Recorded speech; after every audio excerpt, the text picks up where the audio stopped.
Welcome into the Saturday Show, everybody. Hope you're doing well on this Saturday morning. Jake Hatch here, Michelle Bodkin there, your host here on this edition of the Saturday Show. And Michelle, let's start off here.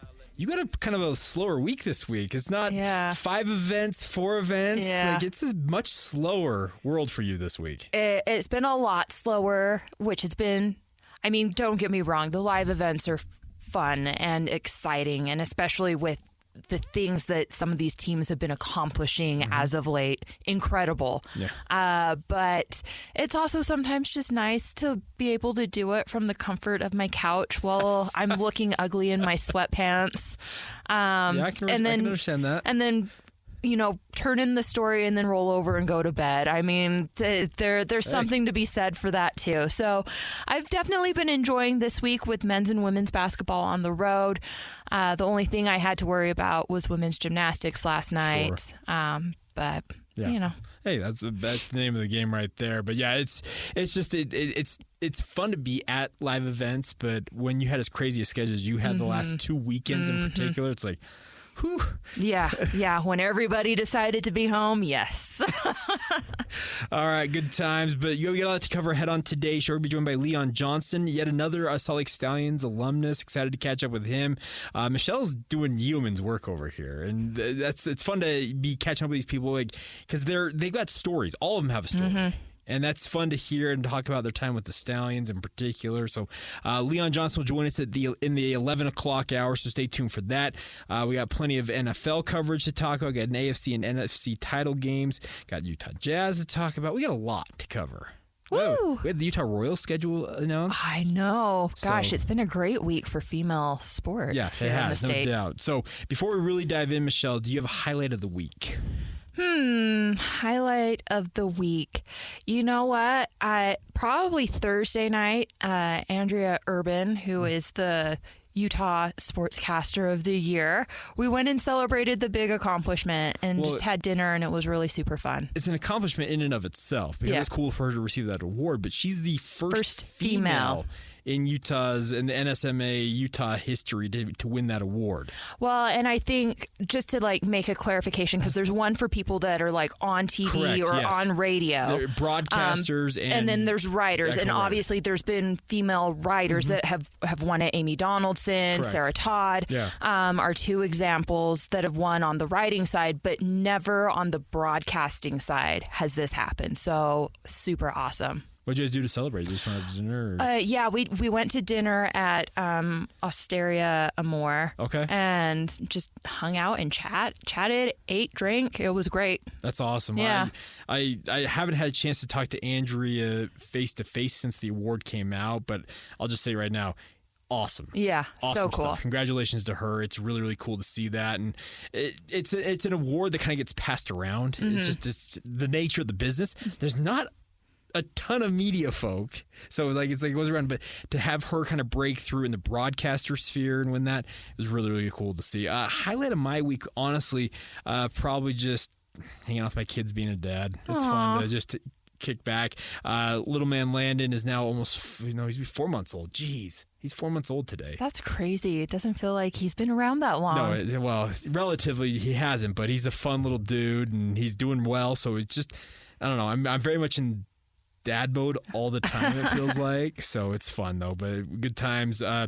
My kids are both in sports right now. It just keeps me hopping from thing to thing to thing all the time. Oh, yeah. No stop, nonstop. But nonetheless, fun times. But let's start off today's show, Michelle, and talk a little bit about college football. You had a very interesting point you made before we got on the show about college coaching, and it relates mainly to Jim Harbaugh's move, obviously. He's leaving Michigan, wins the national title. He's moving on.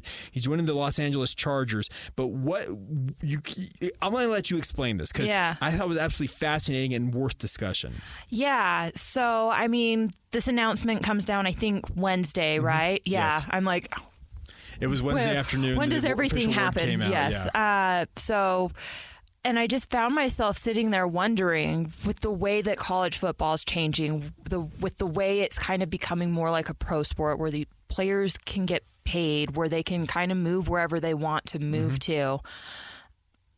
is that going to produce college coaches that are better equipped to make that move to the NFL? Because it's more of a similar thing, whereas back in the day, very, very different professions all the way around. And there's a reason why you didn't see a lot of college coaches have a successful jump to the pro ranks. And it's because in college, at least before things have turned into what they are now, these college coaches were able to kind of monitor and make demands and literally tell their guys, this is what I expect from you every hour of the day, basically. Sure.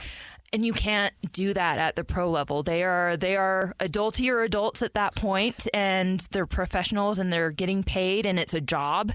And you can't control and mind. And so it just always kind of rubs teams the wrong way, and those coaches never seem to do well. You look at, a Nick Saban, for as amazing as he was in the college ranks, he really, really struggled in the pro ranks. And Jim Harbaugh, the first time, kind of had a mixed bag.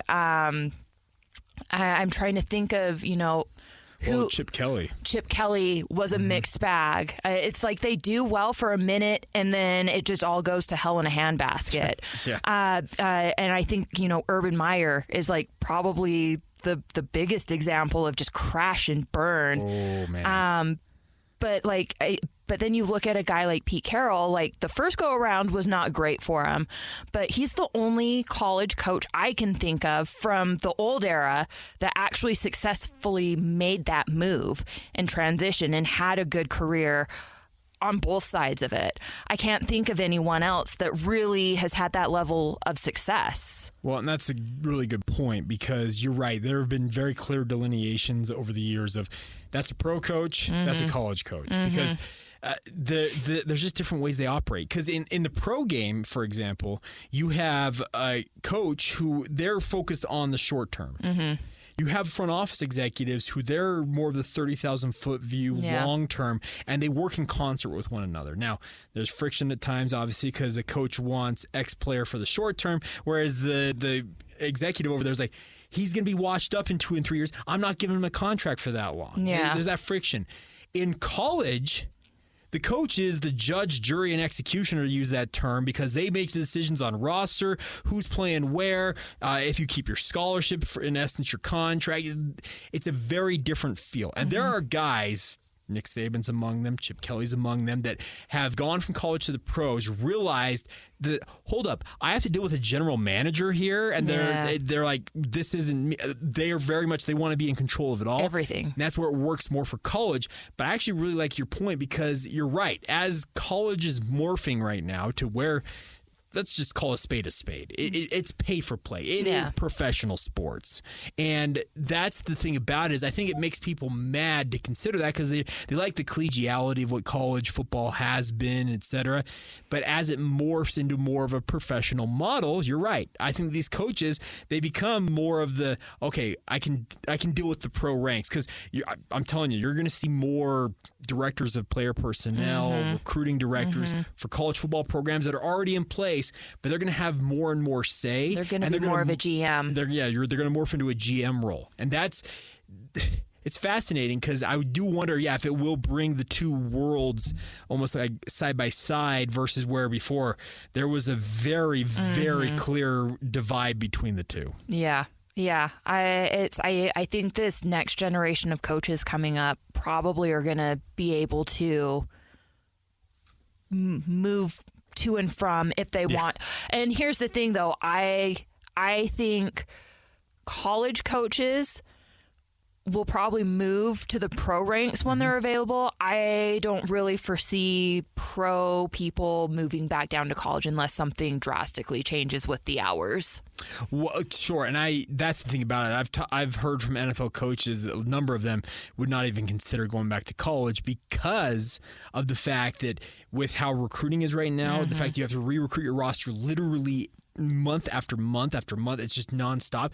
And in the NFL, at least you have a contract. The guy is locked in. Now they can be upset and hold out, do whatever they want to do on that side. But they have contracts.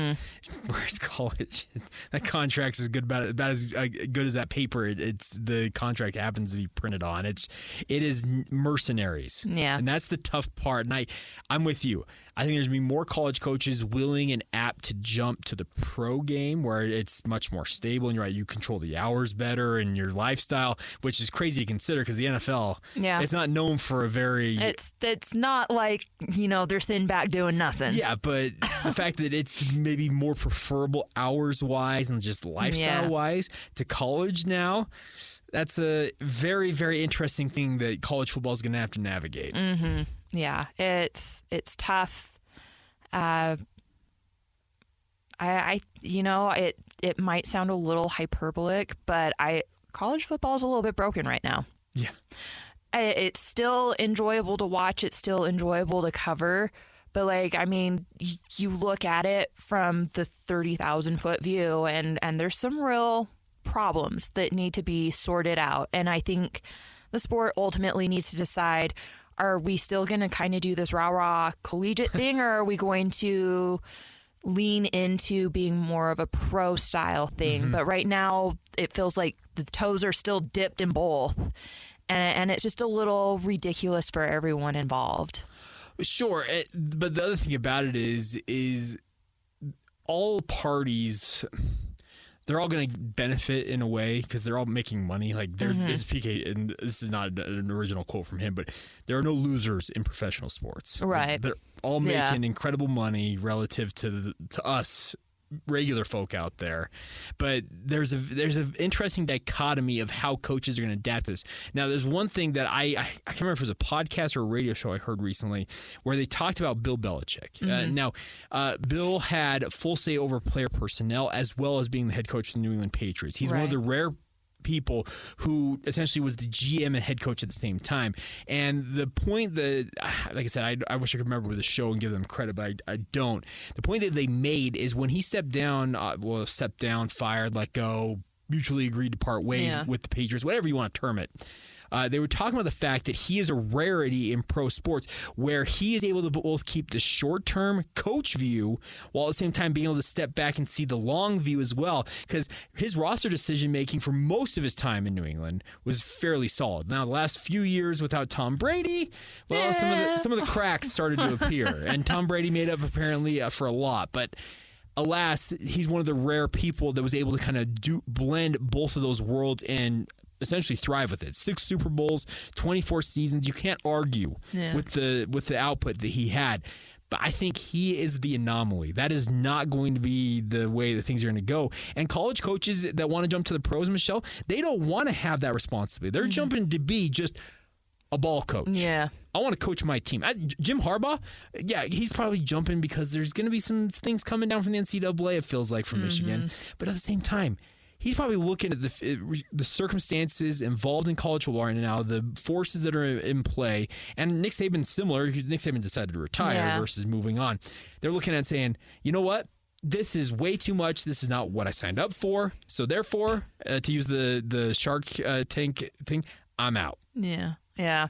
And I think we're going to see a lot more people kind of making that decision. Yes. I think a lot of the greats that we grew up with, we're going to start seeing them retire and maybe even before some of them really truly want to, but it's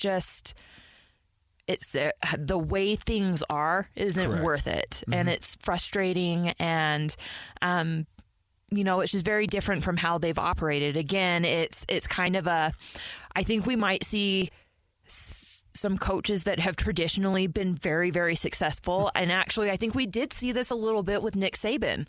Not horrible by any means, but by his standard, he wasn't as good the last couple of years as he's typically been. And I do kind of wonder if that's not part of the product of, again, this game has changed so much at the collegiate level that his style and how he does things and how he handles things maybe just isn't working as well. And like I said, I think there's a strong possibility that we see that happen with some other coaches. Maybe we see that with a guy like Mike Gundy that's been around for a long, long time. Maybe we see that with Kyle Whittingham, who's been around a long, long time.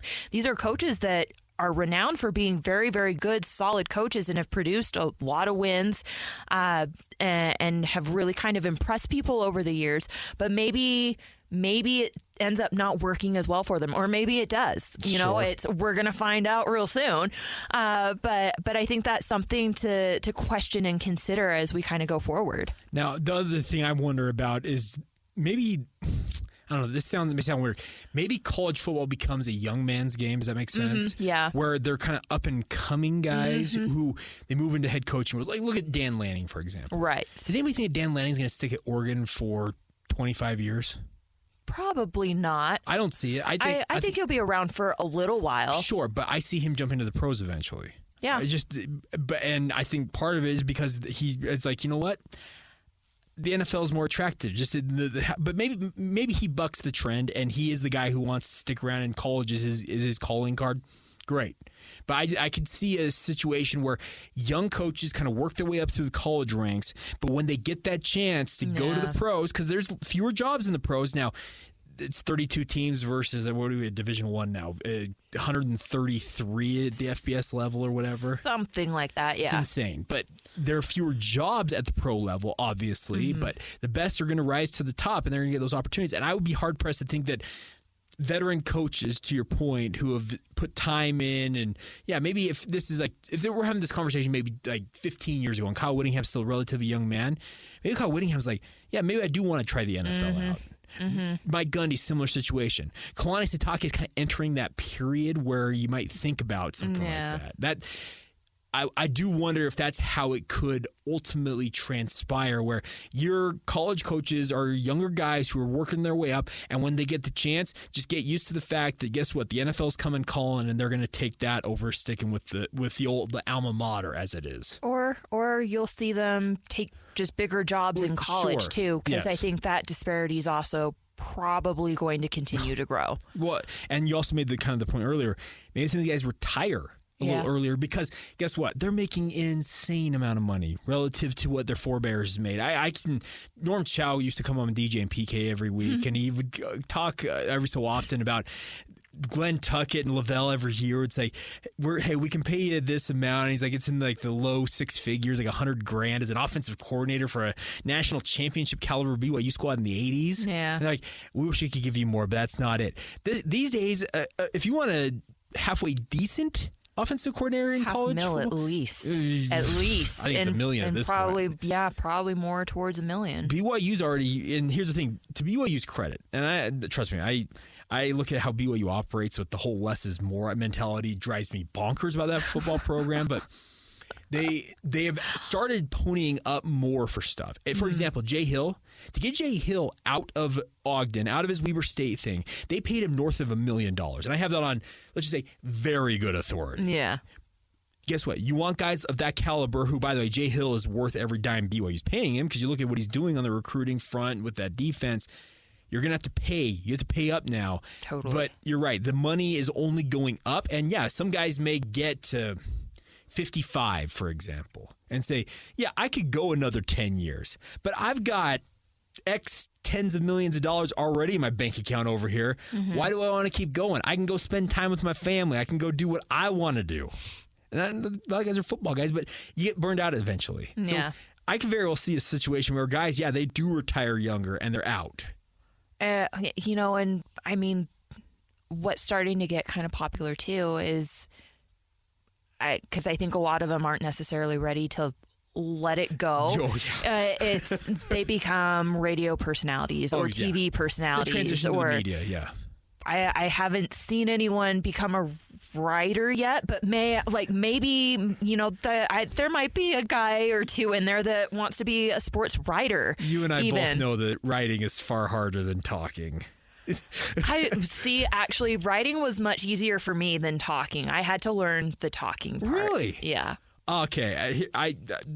But I'm telling you, coaches, they're going to find the talking head media thing far easier than to sit down and write a story. Totally. That's just, maybe there is one or two, you're right, that will come out of the woodwork and become like this incredible wordsmith. Right. But these are guys who are used to talking for a living. I was going to say, you know who I don't know if he's a good writer, but it wouldn't shock me if he was a good writer. Who's that? Brian Johnson.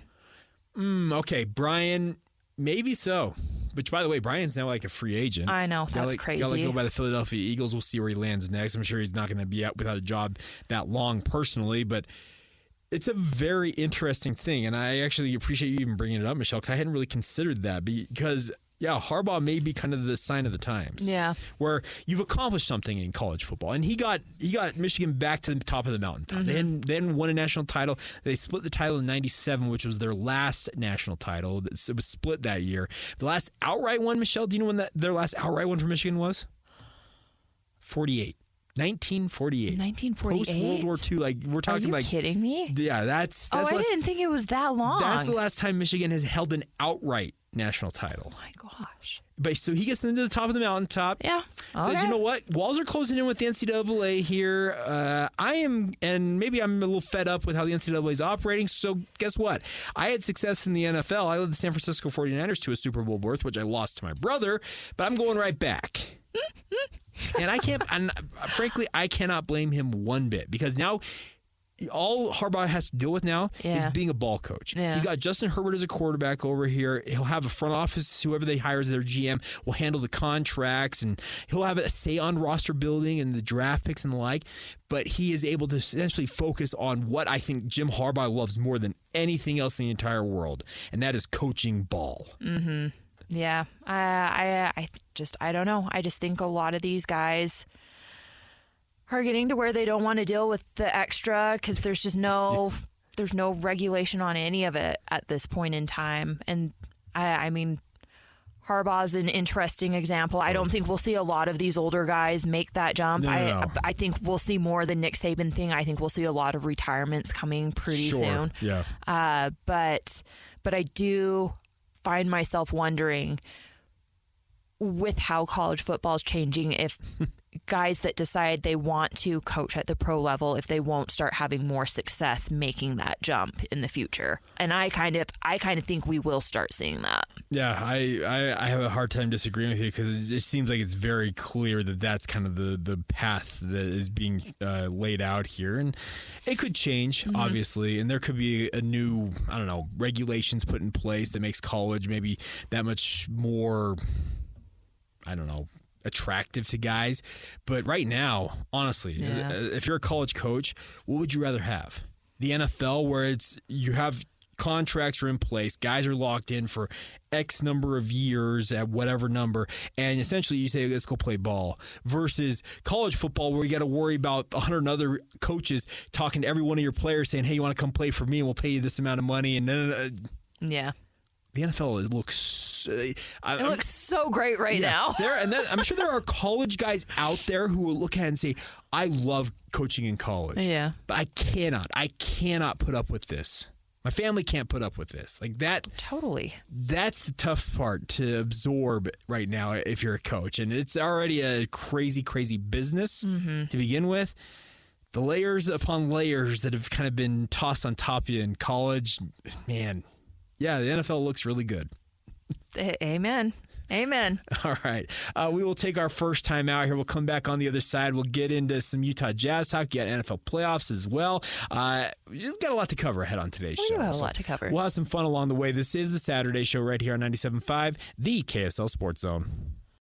Welcome back to the Saturday Show, everybody. Hope you're doing well on this Saturday morning. A lot still to come on today's show. Stay tuned. Leon Johnson, a former member of the Salt Lake Stallions, is going to join us. We'll talk some football with him, but I also want to talk some football right now, Michelle. Let's do it. AFC, NFC title games. Now, big matchups in both of these games because I think these are honestly, the four best teams.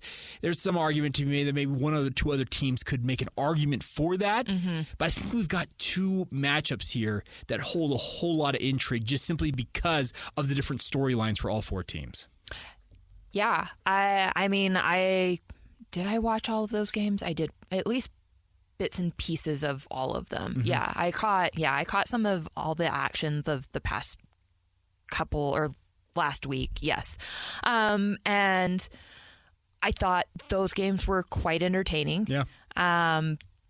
And yeah, now we're in a place where you have Mr. Irrelevant, you have a first round guy that, I mean, looked like he was washed up and he's found a second breath. And then you have two guys that are all pro, all everything. We know that they're great. We know that they're good. We know that they're winners. We know what they bring to the table. We have some good defenses everywhere. I think this next round is probably going to be even better than the last round that we just watched. Well, and that's the hope, obviously, because that's what the NFL is banking on. Come on now. The NFL is in the business of printing money, and they do it via the massive numbers that they get TV-wise. And there'll be millions upon millions. I'll be parked in front of my TV watching these games play out. But you're right, the storylines and just how things are laying out here. Now, I want to start off we'll go kind of in chronological order. We'll start with the AFC here. You mentioned the fact you have Lamar Jackson on one side, you have Patrick Mahomes on the other. Now, you mentioned they're all everything quarterbacks. Like two of the quarterbacks, in all honesty, they're going to go down as some of the all-timers. Now, could an injury derail all that for either one of these? Sure, but as it looks right now, they look the part of future Hall of Fame type quarterbacks. Mahomes, he could retire right now and be a Hall of Famer. I'm dead serious about that. I don't think you're wrong. He's only 27 or 28, but something like that. Yeah, he's still got a ways to go. How much more could he do? That's the big question. But this is a game that, funny enough, you have the quarterbacks who are the headliners, but these two defenses are kind of the big storyline in this game. Which of these defenses can slow down the opposing quarterback? I think will go a long way to winning that game. Absolutely. And not an easy task either. No. I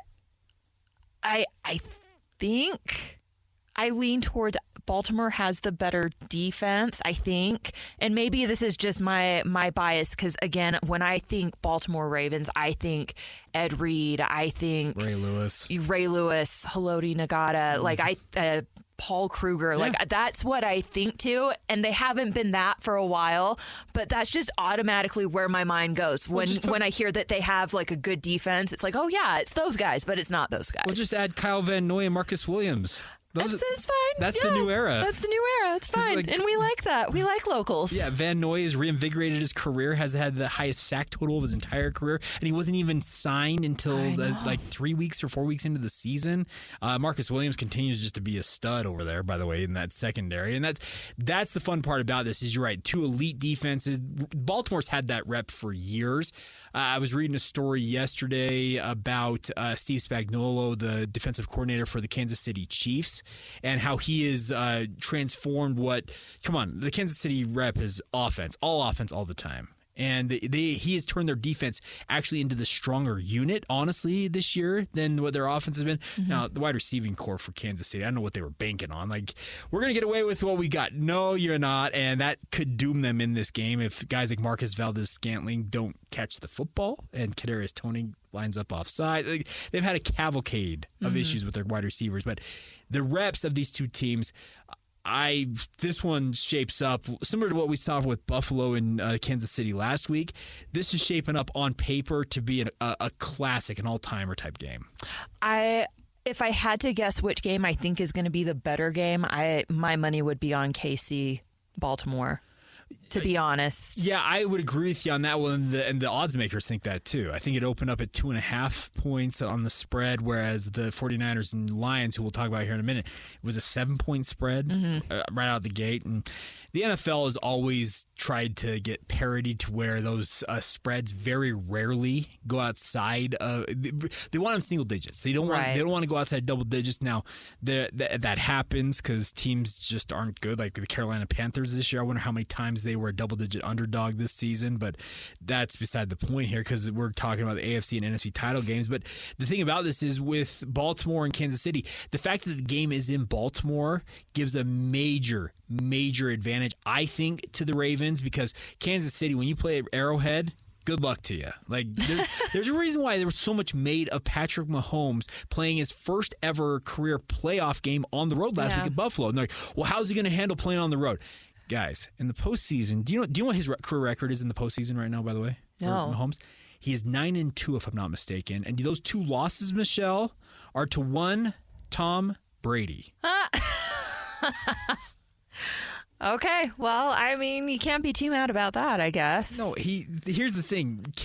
Kansas City is set up for the long term with a guy like Patrick Mahomes under center, but I do wonder 2 straight road games. Like, obviously they have to take the path that they have never taken before. They've won those 2 Super Bowls in the recent past, and the fact that they have had to play it, they've been able to play at home before that. This is a whole new era for them. Can you win 2 road games to punch your ticket to the Super Bowl? That's the big question. Yeah, I mean that's not a position they've been put in before. So it's a huge question, and I mean, you're going to a place where I think the fan base is equally as passionate about their team as I mean, Ravens flock is like a thing. It's a real thing, and especially when they're doing well and that kind of stuff, which the Ravens obviously are. It's not going to be the nicest environment for Casey. No, and they're going to have to obviously battle uphill, and that just comes with the territory in the NFL playoffs, is you're constantly having to battle elements or fan base, that type of stuff. The only other question I've got on that is, does Lamar Jackson need to win another Super Bowl to legitimize himself in people's eyes, Michelle? Because there are so many people that still count him out, even though I think he is one of the seminal talents at quarterback in this league. He came into the league, feel like he can't pass the ball effectively. All he's done is prove he can pass the ball effectively. Well, he's a running quarterback. Running quarterbacks don't last in this league. He's lasted in the league being a running quarterback. Like, I just wonder if he's got it. Let's say they pull it off, they do get the Super Bowl title. Does that legitimize Lamar Jackson into the all-timer category? I think it helps, but I mean, unfortunately, I'll just go ahead and say it. We have a long way to go when we think about black quarterbacks and respecting them. I would agree with that. And it's crazy to me that just being a shade or 2 lighter. Patrick Mahomes I think gets him a little more. I think he's more digestible for people. Like I know I'm treading in dangerous territory right here. But you're not saying anything that's not out of what people have argued and or discussed before. But and these are legitimate conversations I've had face to face with real black quarterbacks, and this is what I've been told. So I think it goes a long way, but it sucks that he is maybe expected to have to do a little bit more, be just that much greater, in order to get the same level of respect. Sure. Yeah, and that's the tough part about it is, he has to battle in that circumstance uphill even in his own right on that. Now, let's flip over to the NFC for a moment here before we take a break. Lions, I think, are like America's sweetheart, Michelle. They're the lovable losers. They hadn't won a playoff game in 30 years. They haven't won an NFC. They haven't won a Super Bowl. They haven't even been to they've never even been to a Super Bowl, Michelle. The last time they were on top of the NFL was when the NFL and the AFL were 2 separate leagues. They hadn't even gotten together yet. And it's crazy to consider that. It's been since 1957 since the Lions were on top of the football world. I can confidently say that everybody that's not a San Francisco 49ers fan, I'm fairly certain, is rooting for the Lions to do the dang thing, as they say. I love the storyline of the Lions, and I have nothing against the 49ers at all. Like, obviously, that's a team that I also, even though I'm a Packers fan, that's a team that I grew up liking and cheering for. I think my preference is the Lions, strangely enough, just because I love the storyline. It's fresh blood, it's new blood. But that game, I'm not going to be mad or upset either way how that falls out. That neither one have necessarily been through this recently enough that, like, I'm bored with them being there, if that may. I mean, like, the 49ers have kind of flirted with it and been there. They've been to 2 Super Bowls in the last 10 years, but But, like, not enough to where I'm like, oh, my God, like, are we doing the 49ers again? Like, can we do something different, please? Well, I can appreciate the fact that you say that, because there are a lot of people who are opposite what you're talking about. They're so sick of the Niners, and I get it. Here's the thing, Michelle. The last time the 49ers won a Super Bowl, it's been 30 years. Steve Young, 94. That's crazy. Oh my gosh. It's been 30 years since. First of all, that really bothers me that it's been 30 years since Steve Young has quarterbacked the 49ers, because like in my mind it's not been that long ago, and it really was. That makes you feel old all of a sudden. And that I understand, I get it, but I am interested to see how this goes, because Brock Purdy last week, he struggled mightily for 3.5 quarters. Then he, on a drive they needed him to come up big, he started delivering finally. Can he parlay that to playing a more complete game? Because if he doesn't, I'm terrified that the 49ers run to the Super Bowl ends in the NFC Championship game. Yeah. And I think that's a safe assumption, to be honest. Like, he cannot perform like he did against the Packers. Like, No. They're lucky that they got away with that win. They're lucky that Jordan Love finally started looking like a rookie. Why, for the life of me, Jordan Love throwing that pass? The minute that left his hand, I was like, oh boy, that's going to get intercepted. And sure enough, it did. Yeah. It's just, you're right. He played so well for so long in that game. And then it was like, the wheels just kind of came off. Yeah, but like Brock Purdy put it together in the final drive, and Jordan Love fell apart in the final drive. I know. But crazy. Here's the thing. I'm going to say about Jordan Love.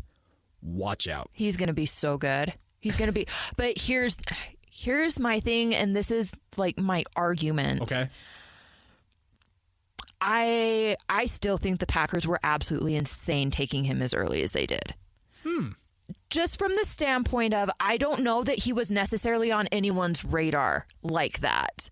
And they didn't need him immediately. I think they could have waited until the 4th round. Okay. And still had the same result, right? But you're paying him less until he's ready to take over.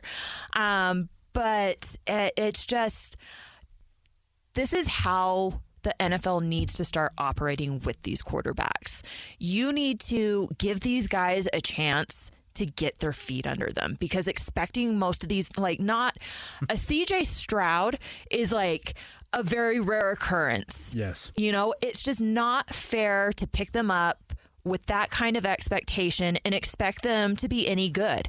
And you look at how many guys have burned out and never amounted to anything, and yet they were so good in college. And I mean, there may be cases where that still ends up being the case, right? Like, sometimes it just doesn't translate. But I just don't think a lot of these guys are given a fair shake at it. And then they get, you know, kind of stamped as damaged goods, and, you know, they might go be a backup somewhere else. Sure. But like, that's as far as they ever get. And what if we're missing out on truly generational talent, but we just don't give them the chance or the opportunity to develop into that? I would like for that to be the case.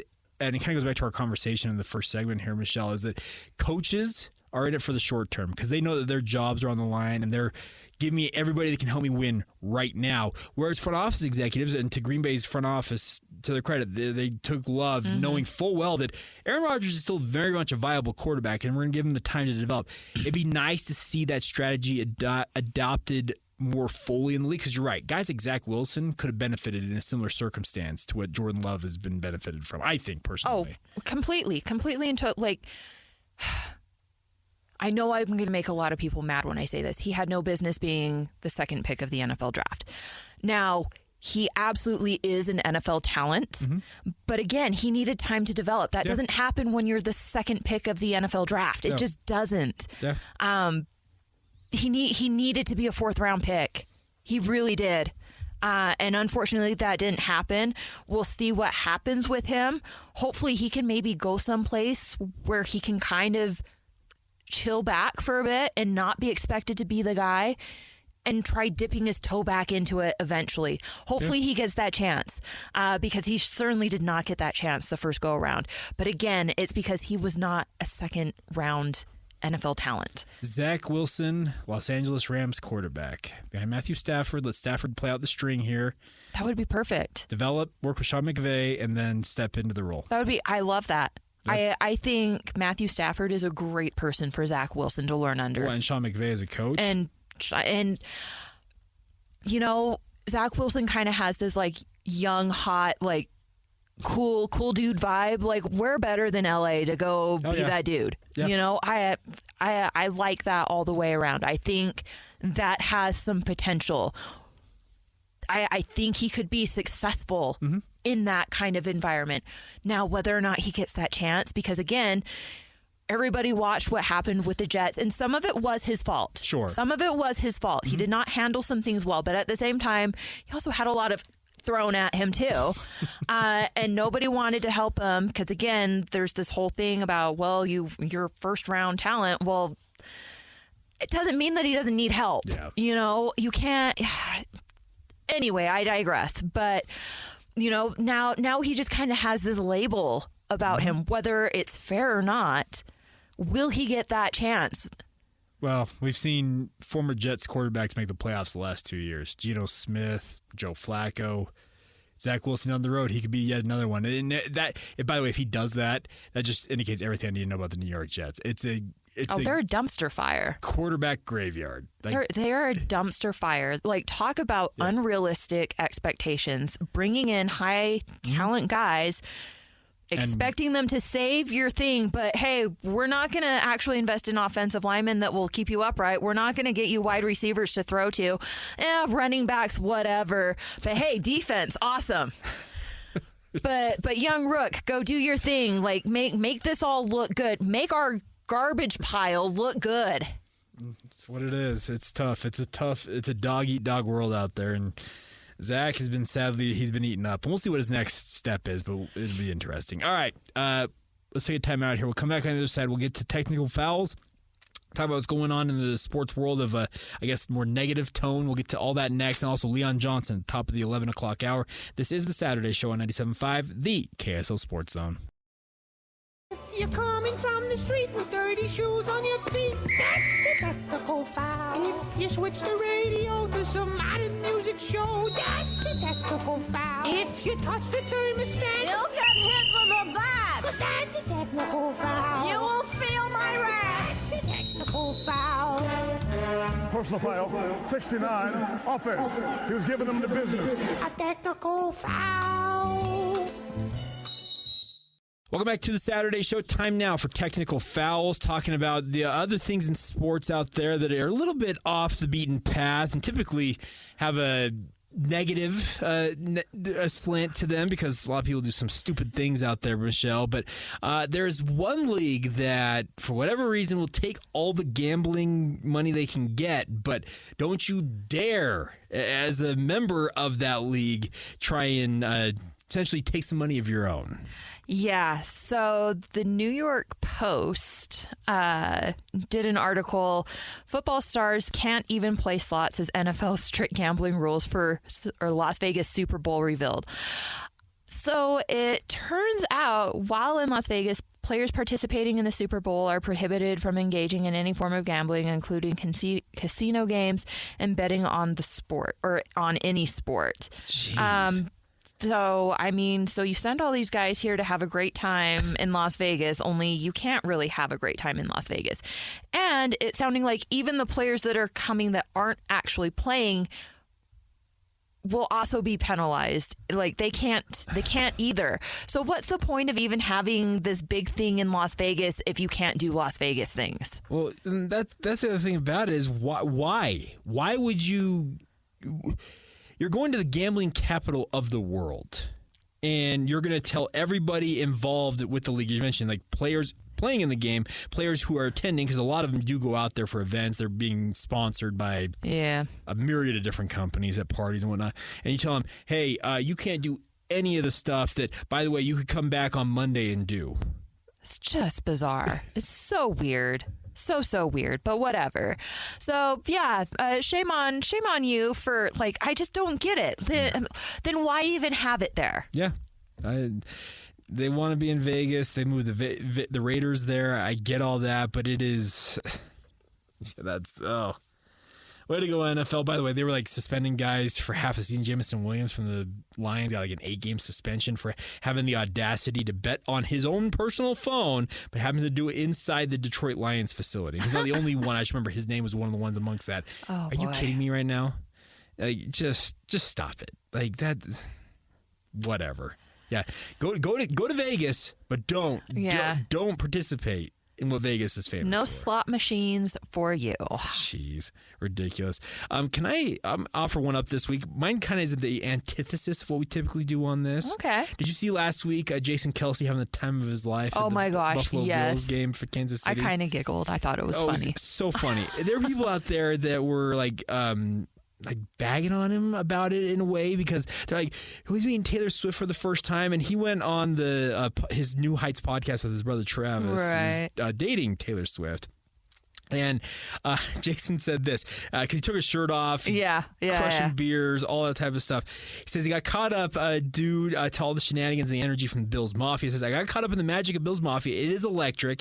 But then he says, I didn't get outside until later. I wanted to go outside early, but I want to take my shirt off and be out there. When I entered the box, I noticed, hey, I can jump out of this box and I'll be outside. If I take my shirt off, then I'm outside. I'm part of the Buffalo Bills pageantry. But then then later talking about the fact that his wife Kylie, who warned him, we're meeting Taylor Swift. Please be on your best behavior. Like, she's probably just like begging him. Like, just don't embarrass me, please. Because Jason and Travis, come on. If you read the stories about them, apparently Jason, while he was at the University of Cincinnati, just ripped a sink off of the wall in a bar because he wanted to, essentially, like because God. he could. Just nuts. But she says, so on the podcast, she said, speaking of Kylie, Jason, don't you dare. She's already telling me to be on my best behavior because we're meeting Taylor. And then he said, essentially, he's like, what did he say? Oh, he said, when I met you, I was blackout drunk at a bar for the first time. Yeah. If you watch the podcast, Travis just starts busting up. He's like, well, you have nowhere to go but up in those two circumstances. So, you know what? Kylie was upset. Apparently, she was trying to warn Jason, but you got to be who you are. Yeah. And to Jason's credit, he is who he is all the time. There's no facade with the Kelsey brothers. Right. Like, there are other people out there with a facade, Taylor Swift, that I think are putting on for things, but I think the Kelsey brothers, they just are who they are. Well, you know what? And I mean, who knows who and what Taylor Swift's actually like, but I have a sneaking suspicion she has a really super fun side. I would hope so. And probably really enjoyed that. I know I would have laughed. Yeah, crazy time. So I wanted to get like a little bit of like a reverse. Yeah. Good for you, Jason. Like, and by the way, he's apparently going to retire. He hasn't officially announced, Right. Good for him. What a way to kick that off. Yeah, he's living his best life, no doubt about that. All right, we will come back on the other side. Leon Johnson, formerly of the Salt Lake Stallions, is going to join us. We'll catch up with him, kind of reminisce on some of the stuff. Michelle's got a really cool idea here for those of you who don't know what we're doing here. We're essentially just letting people from the Stallions, who Michelle worked with, have their say on, kind of reminiscing on old times and all that type of stuff. So we'll get to that next right here on The Saturday Show.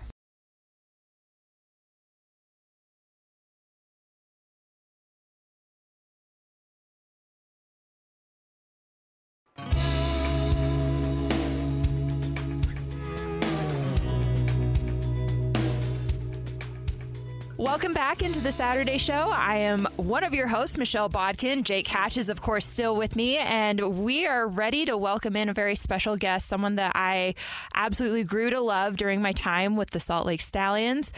He spent time at Temple University. He was part of the Denver Broncos, and he was actually just recently part of the USFL Pittsburgh Maulers with former Utah quarterback Troy Williams. That team went all the way to the championship for the USFL last year. I'm talking about offensive lineman Leon Johnson. Leon, how are you? I am blessed. I'm blessed. And yes, T-Dub did lead us to what should have been a Pittsburgh Mauler championship, but a great experience nonetheless. I'm glad to be here. Okay, well, so Leon, I think one of the interesting things about you is, I mean, you are a big dude. You're a big dude, but you are so athletic. You can actually like do flips and handsprings. Yeah, so one hand flips, two hand flips. I won't risk my health and try backflips, but I'm sure I could. When I was young, I was really small. I didn't hit a growth spurt until like ninth grade. I was always the smallest, skinniest guy everywhere I went. So, you know, I jumped around and I jumped off of this and bounced off of that and flip off of that. And then once I got older, it was like muscle memory, I guess. And then once I grew into this big body, I never lost that ability. So, Okay, so Leon, I want to know the growth spurt here because they list you at 6'6", 300 pounds on the Pittsburgh Maulers website. How small were you, and then how quickly did you grow into the size you are now? Okay, so my freshman year of high school is when I got up to 6'4". So everything before that, I was 5'9", maybe 5'8" in middle school. Yeah, 5'8", maybe. I was always a little chubby though, so I was like 5'8", like 250 pounds, leaving like elementary school. Okay, you know what I mean. And then middle school, I was normal size, just a little chunky, and then high school was like when I really took off. I think I hit 6'6" around going into my junior or senior year in high school. That is insane. People have like growth spurts. I didn't hit 300 pounds until college. Like I had never been 300 pounds before that. So, and I haven't been under 300 pounds since. Well, briefly in 2022, but I'm back up to 325 pounds now. Well, okay, as an offensive lineman at the professional level, 300 pounds is like the bare minimum. Yeah. It's just a requirement at this point in this day and age of football. But it's incredible to consider. Yeah, you're going from 5'8" as maybe like an eighth grader or whatever. You're coming out of elementary school, and then just a short 6 years later, you're a 6'5" giant of a human being who's going to play college football. Yeah, and completely like off topic. Well, but on topic, I had a lot of pains that I went through in my feet, my shins, and my knees during this time. Yeah. So there was a point in time where like I struggled to walk, and I, I'm a flat-footed person. I guess that's called pronated. I walked really pronated, and that impacted my knees and my shins a lot when I was young. Going into the early part of that growth spurt, but what a difference a day makes, perhaps. Gosh, love it. So, I mean, before you came to the Stallions, you had actually spent some time in Denver, which is close by. It gives you kind of the general idea of what Utah's like. But from your standpoint, what was that experience like coming to Salt Lake? Well, for me, being an East Coast kid in not really a big city, but the East Coast is more or less urban and metropolitan. Mm-hmm. To go out and see mountains in the background was like something that just blew me. Even to today, right? Being in Calgary and these different places, to see mountains in the background is just it's a breathtaking thing to look at daily, especially if you're not from that. Mm-hmm. So, Utah for me was a change of scenery. It was a ability to meet a different demographic of people. It was a big adjustment, but, I had experiences in college and then my senior year of high school going to a different school where I was used to being around different groups of individuals. Mm-hmm. And, Utah for me was it was amazing to be able to get to a new city, good food, great landscape and scenery. I loved it. Now, you've played in the NFL, you've played college football, you played in the Alliance of American Football, you've played with the USFL, Leon. What drives you? What keeps you going here? Like, you love football that much? You want to just keep playing? Look, I was a basketball guy growing up. Played a little baseball. I was into boxing. Like everything except football was something that my attention was put towards. Really going into my junior year at Temple was really when I met a crossroad. It was like you either give a little bit more effort and care a little bit more about this game, or you don't make it.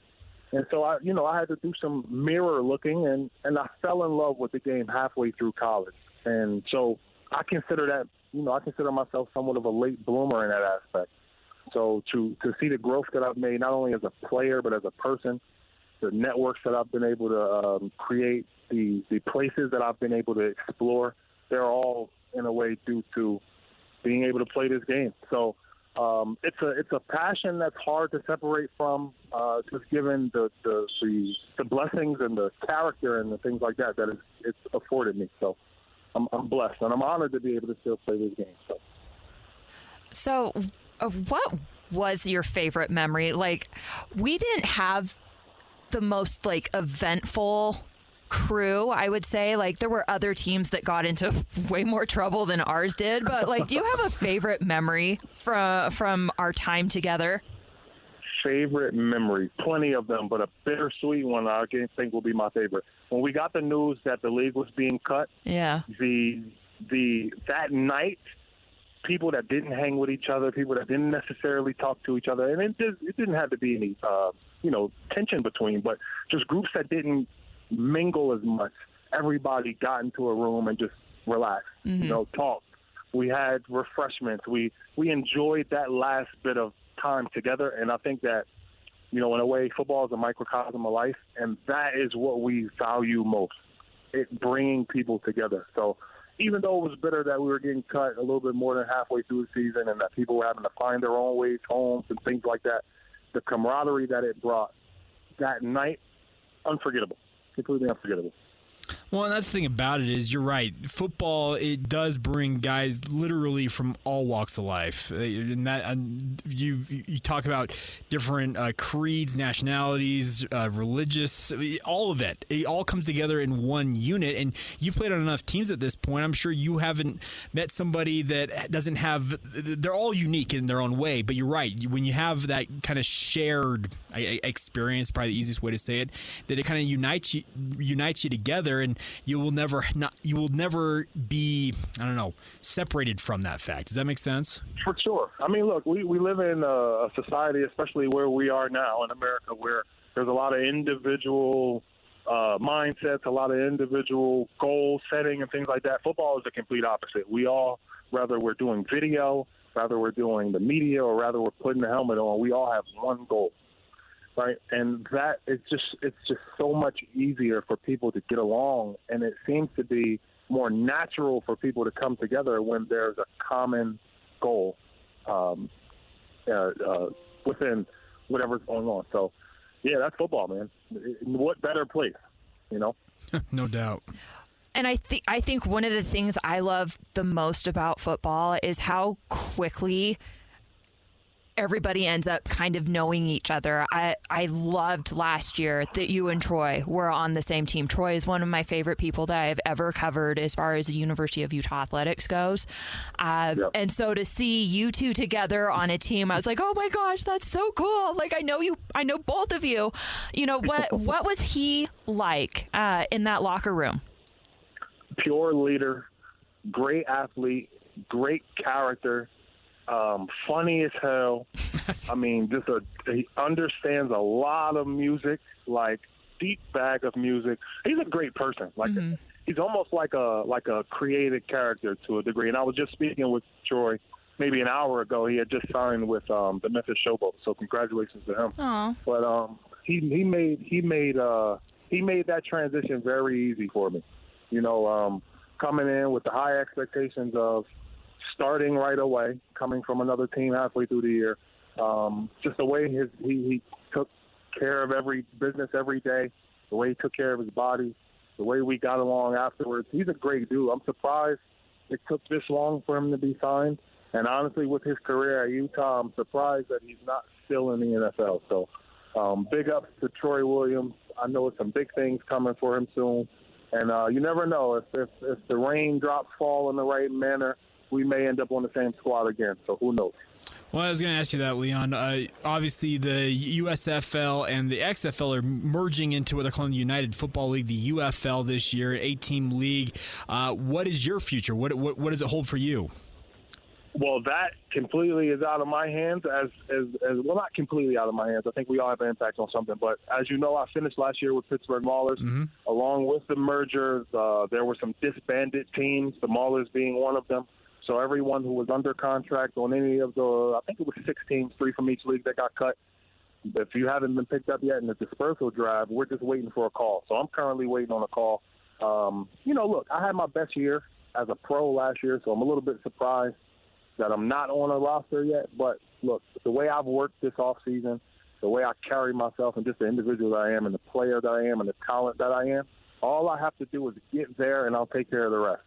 So I'm confident that anybody that decides to call, whether it be from the XFL half or the USFL half, I'll be honored to be a part of that team, and I'll show that honor in my effort and in my talent, and I'll probably go on to start. And my goal is to be one of the top offensive linemen, if not the best offensive lineman in the league next year, and I know I can do that. So it's a matter of time. It's all a matter of time. Well, I have to say, I think everything that you said about Troy applies to you too, knowing both of you as well as I do. So I think there's some good things ahead for you, whatever it is. And to be honest, you are probably one of the most intelligent people I've ever stumbled across, and I think that comes across in this interview. But the way that you can wordplay and the deep thoughts that you kind of have, that's something that really stood out to me from our time together in the Stallions. We just had some crazy conversations that I walked away feeling smarter myself, to be honest. I really, really appreciate that. Thank you. Yeah. Now, Leon, you're a football guy, and obviously we've got the NFL is coming up on the Super Bowl. We got the AFC and NFC championship games. What do you expect? Who are you picking in the games? Ooh, it's up in the air, man. It's so much talent. I don't know if I've seen 4 teams that all 4 of them can win it like this in a long time. I like San Francisco's high-power offense. They're solid on defense. They can get it all done. It'll just be a matter of whether or not Brock Purdy wins or loses the game for them. Detroit is on a roll. They've got a hunger that comes straight from the top, and sometimes wanting it more than a team that's better than you is the advantage or is the X factor. Baltimore has been one of the teams that people think was going to win the Super Bowl from week 5, if I'm not mistaken. Lamar Jackson coming off the offseason that he's had, signing, a lot of controversy around that. He's really proven his worth this year. And then you got the perennial AFC team. Like every year for the last half a decade plus, it's been Pat Mahomes in the AFC Championship. So, look, I think we all know the games come down to defense. I think all 4 teams have a really, really solid defense. I think their defense can take over. If I had to pick, I'm going to go with either Kansas City or Baltimore. Not to say that Jared Goff and Brock Purdy aren't great players. I just think when you've got that level of talent on both sides, I think the quarterback is the one that decides it. Lamar can do it with his feet and his arm, and obviously Pat Mahomes he's on an early track to a Hall of Fame career, probably one of the better throwers we've ever seen, and just an all-out playmaker. So I'll give it to KC or Baltimore. I think the Lombardi Trophy stays in the AFC. Whoa. That was extensive. I like that. Yeah, like you really went into depth with that. I love that. Well, Leon, I appreciate you so much taking some time out to talk with us and just kind of go over things. And I wish you absolutely nothing but the best moving forward. And hopefully we chat again real soon. Absolutely. Thank you so much for having me on. And to be completely honest with you, interactions like this is what makes all this stuff worth it. To be able to meet someone from halfway across the country you probably would have never met otherwise. Mm-hmm. To be on a platform that's going to be huge and however long, I'm honored to be a part of it, and I'm just gracious to be able to experience the things I am and to impact the people in the way that I am. So I'm blessed. I'm honored. Thank you, guys. Leon, real quick before you go, I just noticed this. Are you a native of New Jersey? I am a native of New Jersey. Yep. You're going to have another fan in our radio group. So Patrick Kinahan, who I work with on a daily basis, and so I produce one of our morning shows here on the station throughout the week. He is a New Jersey native himself, and the fact that you are from New Jersey and are on the show, you have a brand new fan because he is all things Jersey to all people. All right, Patty, let's represent for the Garden State. You know how it goes. Just wanted to get that in there real quick. I noticed that right before we wrapped up, but just wanted to say thanks for taking the time. And honestly, hopefully you get picked up soon. We'll see you out there playing for the UFL this spring. Yes, I appreciate you guys. Thanks for having me, and have a blessed weekend. There you have it, Leon Johnson. And Michelle, if I were to rattle off all the teams that he has played for in the leagues he's played in. I know. He's been around. I didn't even mention the CFL. He played for the Calgary Stampeders for a minute. Mm-hmm. So he has been a well-traveled football player. But you can tell just kind of the tone in his voice. He's got a passion for this game. That's the thing about it. He absolutely loves playing football because otherwise he wouldn't be moving leagues seemingly annually to keep playing. Oh, absolutely. He's a fun character, and like I said, the conversations that we would have after practice was over.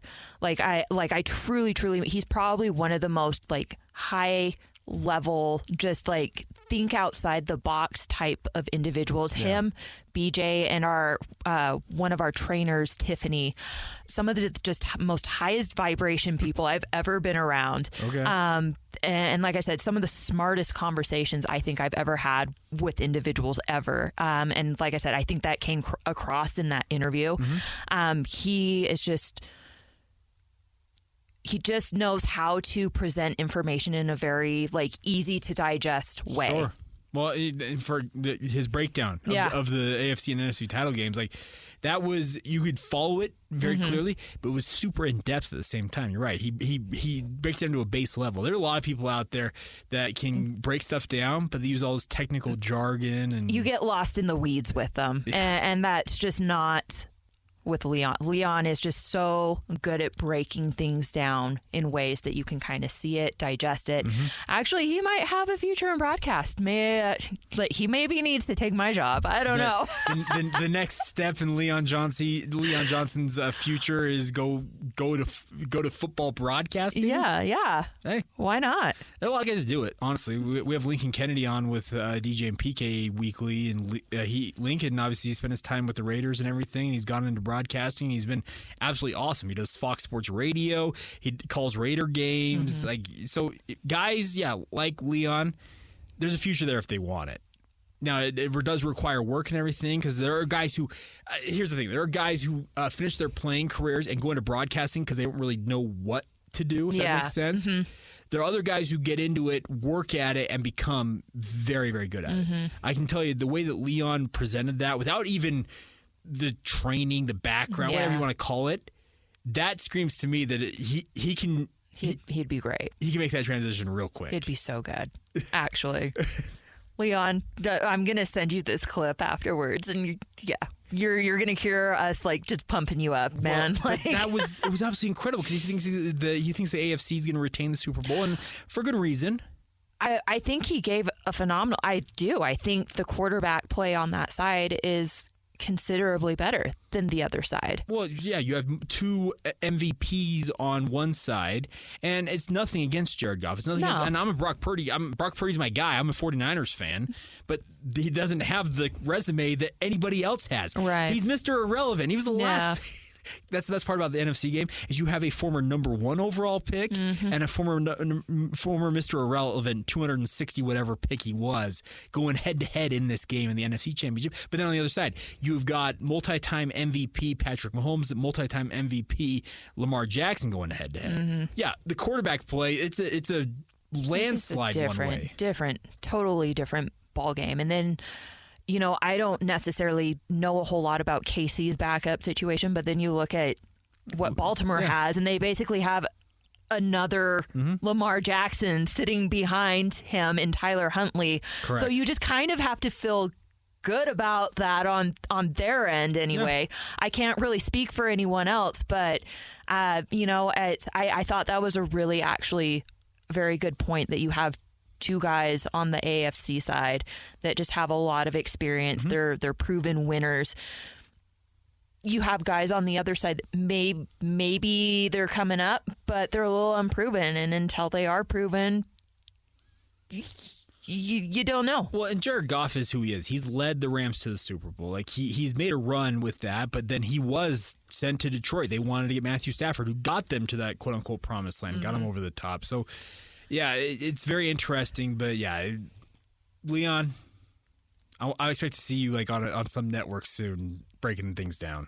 Like it was incredible, because he, like I said, I was able to follow his entire train of thought. I think that most of our listeners out there same way, but it was super in depth, informed. It was awesome. Yeah.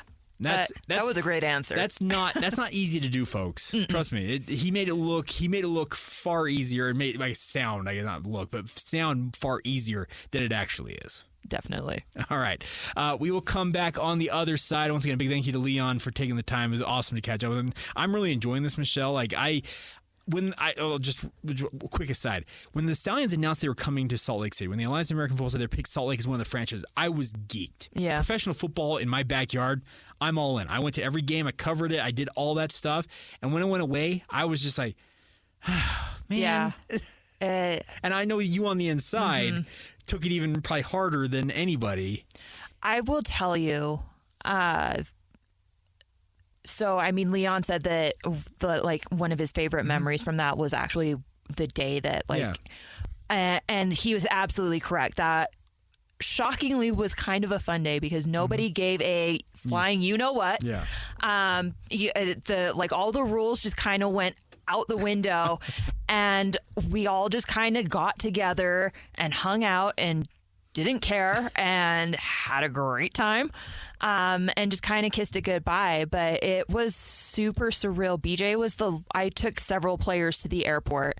BJ was the last one. He had a funny situation that we'll have to have him back on and talk about that with trying to get out of here. All right. But so he was the last guy that I dropped off. And when he was gone, I was like, wow, this is like really over. And I may not see half these people or more ever again.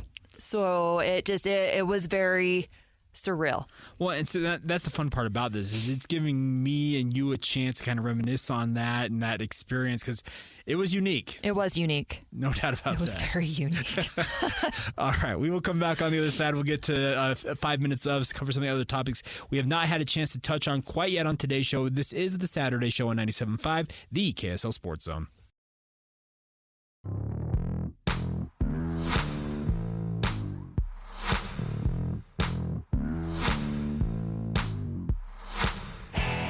You're tuned into the Saturday show here on 97.5, the KSL Sports Zone. That is Michelle Bodkin. I am Jake Hatch. Thanks for joining us. All right, Michelle, we've talked a lot of football today. Yes, and it's been glorious. I loved love it so much. Football. Trust me, football is my jam. I will freely admit that the football is my number one. But we do need to take some time and talk some basketball here. So let's start off talking about the Utah Jazz for a moment. Okay. Now, they sit at 500 on the season. They got a win over the Washington Wizards the other night. And no offense to the Washington Wizards, that was a foregone conclusion before they even tipped the ball.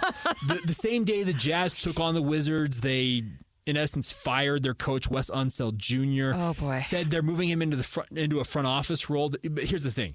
They wanted to fire Wes Unseld Jr., but Wes Unseld Sr. is a literal Washington, D.C. hoops legend. He led what was it, that Washington Bullets and whatnot. You can't fire his son. Sorry. We love nepotism. It's so great. We're going to transition him into a front office role and look for a new head coach. You wanted to fire him. You couldn't take the PR hit. So, hey, Wes, you're going to be doing something over there. Go find an office space. Get out of here. But the Jazz go out there, got for a little bit of a slow start, get the win. And there's not really anything remarkable about that win to me, outside the fact that Lauri Markkanen continues to show that he is an awesome, awesome basketball player. The thing about Lauri is he's all 7 feet tall. He's got guard-like ability, and he is finally coming into what everybody thought he was going to be early on in his NBA career. Trust me, you look at what the Cleveland Cavaliers thought, him at Arizona, they're like, this is the guy. This is the kind of the modern forward you want for the NBA. It didn't work out early in his career. He came to Utah, was given the reins, and he's taken and ran with it. He got the All-Star bid last year. Here's what the All-Star game. I'm not expecting him to make it this year unless a coach, whoever's coaching it, I don't remember who it's. We'll see what happens on that front.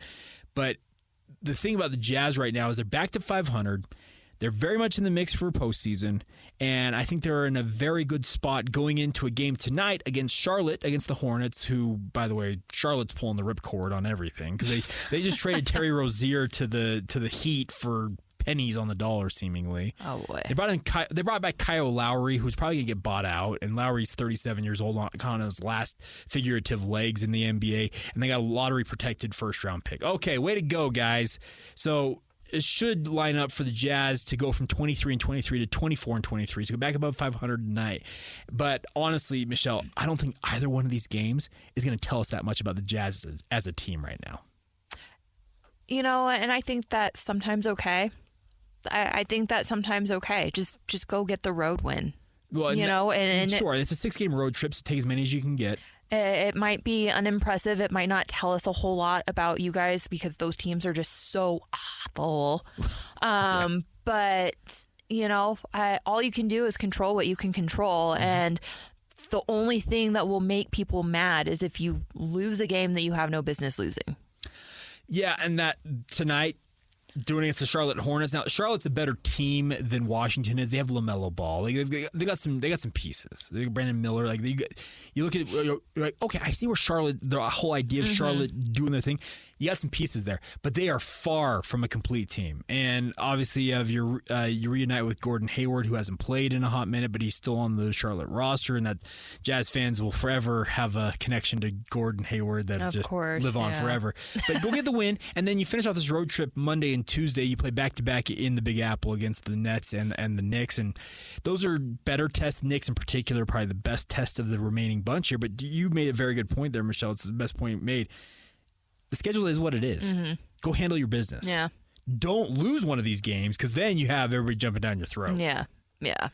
I think that's really just all this team can do. Like I said, I don't know that, especially with how long basketball schedules are, talking about both college and NBA, I don't know that every game necessarily has to mean something or tell us something about the other team. Well, and it's hard to do that also because 82 regular season games. Ridiculous. I've been an advocate for years to reduce the amount of regular season games in the NBA. Now, I freely acknowledge that will never happen because NBA owners are not going to give up on giving away home games. Sorry, that's just I understand the reality of sports business and the model. It's not going to happen, but they also had to implement a rule this year that if you want to win MVP, you got to play 65 of the 82. And by the way, Joel Embiid, who is very much in the mix for the MVP, I think this was as of earlier this week, he can only miss 7 more games this season and still be eligible for that postseason award. And with Joel's track record, it's a safe bet to say I think he's going to fall underneath that 65 game mark unless he really decides to push the accelerator down. Yeah. I mean, that whole the limits is so interesting to me. The other thing about it is, I don't know, did you see this, by the way, a couple of weeks ago? The NBA came out with a whole study that says that the what do they call it? The rest versus load management. Yeah. It's null and void. It doesn't change your injury rates at all. Okay, NBA, you defended this for years, and as somebody pointed out, you know what they're going into, Michelle? They're going into contract negotiations over their next media rights deal. Convenient timing for that study to come out and tell all the players, you're going to play often, and you will not complain about it. And you will like it, damn it. That's what it is. We need those billions of dollars that we're going to be printing, and guess what? You'll get a small fraction of it, but you're playing basketball. And so be it. But you make a very good point. It's a long season. So not every game can have all of the stakes on it. Yeah. And when you play against a team like Washington, who's won 7 games, and I feel for a guy like Kyle Kuzma. Oh my gosh, yes. It's a tough thing to endure. Same thing for Bojan Bogdanovic and Alec Burks in Detroit. They've won 5 games. Woo! Yeah. Taxing. You've 5-40, whatever you guys are. Way to go. But nonetheless, it can be tough to endure that, but in the Jazz circumstance, they're very much in play for the postseason. They made a strong push because, trust me, that Jazz team, you and I have had shows where we were talking about, okay, are we going to be joining that group of San Antonio and Detroit? And to their credit, they picked themselves up and just started rolling, and they're very much in play for the postseason now. So now go handle your business. Go beat Charlotte, beat Brooklyn, and we'll see what you do against the Knicks because that's the final game of a road trip, and that traditionally is the toughest one to win. But you could set yourselves up pretty nicely if you can make a run here. Yeah. And again, I think that's what the focus needs to be. Yeah. Make sure you're doing everything you can to try and slide into the postseason. And it might not be the most exciting thing. It might not be a game that any of us will remember 20 years from now. But just handle your biz. Yep. Unless the plan actually is to tank everything and which I don't think it is, but if that's the plan, then fine, then do that. But if you're going to do that, pull the ripcord right now. Yeah. Oh yeah. No, it's now or never at this point. With the trade deadlines coming up, it's now or never. Yeah. If you're going to suck, then suck. Yeah, trade deadline February 8th. It's coming up. We got I think we're under 2 weeks, so it's coming fast. Let's talk about college hoop for a minute here. Michelle, who is the more injured Utah program in their athletic department? Was it the Utah football program or the Utah men's basketball program? Your answer is? Oh, I mean, it's still pound for pound is going to be Utah football I for would agree, sure. but- But it's starting to look a little on the basketball side too. Okay, so I didn't get to see all of the game against Washington State. When I turned it on, and you can blame me, Utah fans, Washington State essentially put on the run that put that game out of reach. You lose Davon Smith early on in that game, and who knows what his status is going to be moving forward here. It's the same thing with Raleigh Wooster, and it's just you feel for Craig Smith. Yeah. He's got a squad. He has got a team that I believe fully healthy is NCAA tournament caliber. I truly believe that. But guess what? The best ability is availability, and they are struggling in that department in spades right now. Well, and I mean, that game was just a clench your butt cheeks moment. Sure. So you have Davon go down, then you have Luka Tarlik fall on the ground, and it's like, oh, God. What's wrong with him? Thankfully, cramps comes back into the game. Then you have Brandon Carlson take an elbow to the nose, and he goes out for a while. And I think that's really where Washington State kind of started to make that run. Yeah. I think Utah was just like, oh, God. Let's just get out of here. Like, this has not been fun at all. But thankfully, Brandon came back too. But I mean, I know everybody's so focused on the Davon thing, but those two instances were rather scary too. And just was kind of like, oh my gosh, like 2 more bodies? Like, are you kidding me? Like, how are we going to manage this? And it is almost a TCU women's basketball situation. Oh my gosh, that situation is nuts. By the way, which has turned into a really cool story at the same time, though.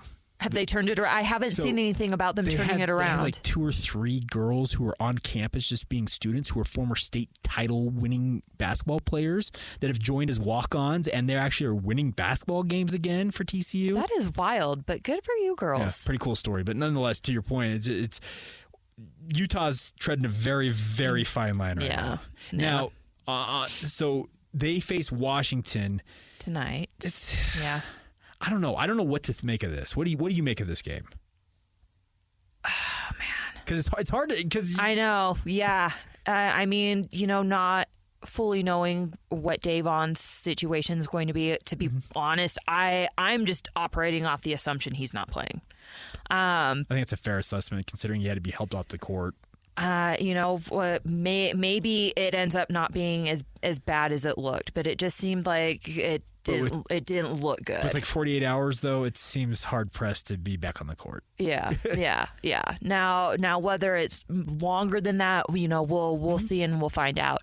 I definitely don't expect Raleigh Wooster or Lawson Lovering back either. I forgot about Lawson. Holy smoke. That tells you how many dings and dents they've taken. Yeah. Hopefully they come back soon, but I don't think it's this week, and I don't think it's on. If they didn't play on Wednesday, they're not playing on Saturday. You know what I mean? So it's TBD. It's TBD. I mean, Utah kind of managed losing Raleigh and Lovering pretty well, moving Davon into the starting lineup. Actually, I think made them better, but now you're down Davon potentially too. Yeah. So what does that look like? I don't know. It'll be interesting. One other big game I want to mention real quick, BYU. So BYU is 2-4 in the Big 12, Michelle. Coming off back-to-back losses, the Texas Tech game, crazy first half, awful second half. Houston, they went toe-to-toe with Houston on Tuesday night. Anybody who tuned into that game, I was there. It was absolutely an incredible game. But BYU ties it up with 2 minutes and 12 seconds to go. Noah Waterman hits that three-pointer, and the Marriott Center sounded like it was the days of Jimmer. I'm serious. I'm sitting there, Michelle, and I'm like, holy smokes, the magic is back here in the Marriott Center. It's loud. It's crazy. And then they go 0 for 5 from the field down the stretch and lose that game. Now, Cincinnati also didn't have a field goal in the final, at least it might have been 4 minutes and change. But they made free throws. And that was the issue was some Cougar fans have taken umbrage with the officiating. And there were some calls. There was one that a Cincinnati player essentially grabbed Trevin Knell's arm and dragged him along as he fell over, got the call on Trevin that really, in many respects, sealed the game. It's college basketball officiating. Yeah. It's awful across the board. Yeah. I don't think I can find a college basketball fan who's like, officiating's great. It's bad. Yeah, I mean, we talked about this with the Utah women. Yeah. 2 weeks ago or so, and obviously, like we Sure. see it in the men's game, and we see it with BYU, and we see it with everyone. Nobody's immune to the bad refs. And to Mark Pope and Noah Waterman's credit at media availability this week, they just said, you know what, it's basketball. It's part of the game. You got to learn to move past it. Now they got a big opportunity. They got Texas coming to Provo. The Texas Longhorns have not played a game in Provo, Utah in basketball since 1974. It's been a long time, and it'll probably be a very long time before they come back because they're joining the SEC. Right, yeah. But it's a big opportunity for BYU to bounce back. It feels like this game, it's actually coming up here at the top of the hour at noon. It's a big opportunity for BYU to kind of reestablish some order because even sitting at 2-4 right now in conference, all the projections still have BYU as like a 5 or a 6 seed in the NCAA tournament. That's how good the Big 12 is. You can have a losing record in the conference, and Joe Lunardi and every other bracketologist out there is like, yeah, you know what? They're fine. They're still good. They're still good. And here's the thing. This league is insane. They're beating the crap out of each other, and it's going to battle test every team out of the Big 12. There are projections that 10 of the 14 teams could make the big dance this year. Wouldn't surprise me in the least. That's how good this league is, and they're going to go into the NCAA tournament and hopefully make some noise, but it feels like this is a game for BYU to kind of essentially say, okay, we're as good as we were against the first half of Texas Tech. We're as good as we were all game long and battling back from 2 double-digit deficits against Houston. This Texas team, I don't consider them to be on the same level as Tech and Houston right now. Mm-hmm. They have the talent, but they're not quite there yet. Mm-hmm. Take advantage of this. Get the W. Again, control what you can control, and it. By all accounts, it sounds like there's a really good opportunity to control what you can control, and BYU has to get it done. I think, quite frankly, both teams have to figure out how to. Utah. I don't know what Utah's deal is on the road, but like you got to figure that out. Like it's getting a little bit, and I get there's the injuries and stuff. Sure, but you got to figure that out, and it's the same with BYU. Mm-hmm. Okay, great, you've hung close with some of these really great teams. Awesome. Yeah. Close doesn't count in horseshoes and hand grenades, So it's both teams are in a place where they need to just figure it out. Yeah. Figure it out. Get it done. Yeah, we'll see how it goes. All right, we will come back on the other side. Oh, by the way, I wonder how many horns downs we're going to see from BYU fans. Just hopefully enough to piss them off. Get another post-game chastisement from their head coach that happened against UCF. All right, we'll see. But that'll be coming up at noon. So right after this show wraps up, it'll be on there. All right, coming up next, we'll wrap up this edition of the show. This is the Saturday show on 97.5, the KSL Sports Zone.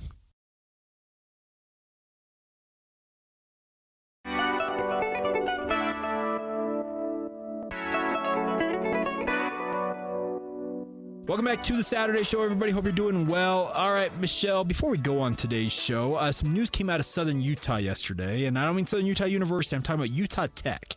Now, they have a new coaching staff in place, and it's going to be interesting how Utah Tech does here because you look at Lance Anderson, former Stanford DC, member of the LDS Church, all that stuff. He takes over as the head coach. The question was, okay, what's he going to do with his coaching staff? Mm-hmm. Well, there are two connections to the University of Utah and BYU football programs I wanted to highlight real quick here. I'll start with the Utah one. Ali'i Niumatalolo. Now, the last name should sound familiar. Yes, it should. His dad, Ken, former Navy coach, recently hired as San Jose State's new head coach. By the way, congratulations to Coach Ken. Good to see him back on the sidelines. I think he's going to kill it at San Jose State. I think he's going to do really well there. He hired Craig Stutzman, by the way, as his offensive coordinator from Texas State. And Craig Stutzman worked at Washington State with Rolovich.